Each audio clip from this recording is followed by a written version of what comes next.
નવસારી અને બારડોલી લોકસભાની ચૂંટણીમાં સુરતના પણ કેટલાક વિસ્તારો આવતા હોય જ્યાં મતદાન થનાર છે, તો આ અંગે સુરત કલેક્ટરે મતદાનને લઈ માહિતી આપી હતી. સુરત લોકસભા બેઠક પર આ વખતે મતદાન થનાર નથી. સુરત લોકસભા બેઠક પર ભાજપના ઉમેદવાર બિનહરીફ થયા છે, ત્યારે નવસારી અને બારડોલી લોકસભાની ચૂંટણીને લઈને સુરત કલેક્ટરની પ્રેસ કોન્ફરન્સ કરી હતી. જિલ્લા કલેક્ટર સૌરભ પારઘીએ જણાવ્યું કે ચૂંટણી કાર્ડ સિવાય મતદારો મતદાન કરવા માટે અન્ય 12 જેટલા પુરાવો રજૂ કરી શકશે. મતદાર કાપીનું ફક્ત જાણકારી માટે ઉપયોગ કરાશે. મતદાનના પુરાવા તરીકે થશે નહીં. મતદાન મથકની 100 મીટરની હદમાં મોબાઈલ ફોન લઈ જવા પર પ્રતિબંધ છે. મતદાન મથક ખાતે ગરમીને ધ્યાનમાં લઈ પીવાના પાણીની વ્યવસ્થા કરવામાં આવી. ઉપરાંત છાંયડાની પણ વ્યવસ્થા કરવામાં આવી છે, તો દિવ્યાંગ લોકો માટે વ્હીલચેરની વ્યવસ્થા કરાઈ છે. મેડિકલ કિટ સાથે મેડિકલ ટીમને પણ મતદાન મથકો પર હાજર રાખવામાં આવશે. ઇમરજન્સીને પહોંચી વળવા 108ની દરેક એમ્બ્યુલન્સમાં તમામ દવા અને સાધન સામગ્રી રાખવામાં આવશે. સુરત શહેર પોલીસ કમિશનર દ્વારા જણાવવામાં આવ્યું કે સુરત શહેર અને જિલ્લામાં શાંતિપૂર્ણ મતદાન થાય તે માટે ચુસ્ત પોલીસ બંદોબસ્ત ગોઠવવામાં આવ્યો છે. સુરત શહેરમાં 4266 તેમજ જિલ્લામાં 2200 જેટલા પોલીસ અધિકારી, પોલીસ કર્મચારી, સીએપીએફ, એસઆરએફ અને હોમગાર્ડ ફરજ બજાવશે. નવસારી લોકસભા મત વિસ્તારની 4 વિધાનસભામાં 535 મતદાન મથકો પર સુરત પોલીસનો બંદોબસ્ત રહેશે. નવસારી લોકસભા મત વિસ્તારમાં સમાવિષ્ટ 4 વિધાનસભા બેઠકોના 535 મતદાન મથકોમાંથી police commissioner, special commissioner, 3 joint police commissioner, 11 DCP, 27 ACP, 100 PI, 260 PAC, 1600 police staff, સીએપીએફની 3 કંપની મળી 270 પોલીસ ફોર્સ, 27 જવાનોની 1 એસઆરપી પ્લાન્ટૂન અને 1966 હોમગાર્ડ સહિત કુલ 4266 પોલીસ કર્મીનો સ્ટાફ રહેશે.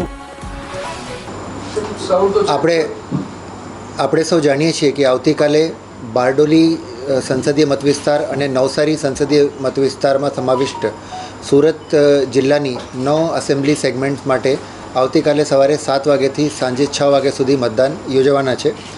આ બાબતમાં પહેલાં પણ મીડિયાના મિત્રોને જાણકારી આપેલી છે, પણ આપના થકી આજે સ્પેસિફિક રાખવાનું, જે પ્રેસ કોન્ફરન્સ રાખવાનું આશય એ છે કે ઇલેક્શનને લગતી કેટલીક બાબતો છે કે આપના થકી સિટીઝન્સને એની માહિતગાર કરવામાં આવે. તો જે મેં વાત કરી કે ટાઈમિંગ છે સવારે 7 વાગ્યાનું 6 વાગ્યા સુધીનું છે, અને આપણે જે વોટર ઇન્ફોર્મેશન સ્લીપ છે એ દરેક વોટર્સને ઘરે ઘરે ત્યાં જઈને બીએલઓ દ્વારા ડિસ્ટ્રીબ્યુટ કરવામાં આવી છે. છતાં કોઈને સ્લીપ ના મળી હોય કે એ થઈ ગયા હોય તો ઇલેક્ટ્રોનિકલી પણ electoralsearch.in એમાં પણ ચેક કરી શકે છે. ECIની જે વેબસાઇટ છે એમાં પોતાનું નામ, ભાગ નંબર અને કયા મતદાન મથક ઉપર જઈને એમને વોટ નાખવાનું છે એ પણ એ જોઈ શકે છે. વોટ નાખવા માટે ઇલેક્શન કાર્ડ કે ઇપિક કાર્ડ છે એ તો છે જ, પણ એની સાથે 12 વૈકલ્પિક પુરાવા જેમ કે Aadhaar card, driving licence, pan card, MNREGA job card, bank passbook, smart card જે છે નેશનલ પોપ્યુલેશન રજિસ્ટર દ્વારા સ્માર્ટ કાર્ડ, પાસપોર્ટ, આ ટાઈપના જે 12 જેટલા ડોક્યુમેન્ટ્સ છે એ પણ માન્ય ડોક્યુમેન્ટ્સ છે. એની સાથે સાથે જ એક એ પણ જણાવવા માગીએ છીએ કે જે વોટર ઇન્ફોર્મેશન સ્લીપ જે મતદાર કાપલી બીએલઓ દ્વારા ડિસ્ટ્રીબ્યુટ કરવામાં આવી છે એ ફક્ત લોકોની જાણકારી માટે છે, એનાથી મતદાન નહીં થઈ શકે, એટલે એ ખાસ ધ્યાનમાં રાખવાનું છે. તમામ મતદાન મથકની જે 100 મીટરની ત્રિજ્યામાં મોબાઈલ ફોન પણ લઈ જવાની જે છે મનાઈ છે, એટલે આનું આયોજન કરીને જ લોકો વોટ નાખવા નીકળે. ગરમીની સ્થિતિએ અમે મતદાન મથકો ઉપર વિશેષ સુવિધા કે ચોખ્ખા પીવાનું પાણી છે, શેડ છે, છાંયડાની જે વ્યવસ્થા છે, પછી મેડિકલ કિટ્સ છે, વ્હીલચેર વગેરે, અને આ બધી જે વ્યવસ્થાઓ છે જે અશ્યોર્ડ મિનિમમ ફેસિલિટીઝ જે છે અમે ઊભી કરેલી છે. અને કોઈ પણ નાગરિકોને વોટ નાખતી વખતે તકલીફ ના પડે એને બાબતના પૂરતા પ્રયત્નો, પૂરતા જે ઇંતજામ છે એ તંત્ર દ્વારા કરવામાં આવેલ છે.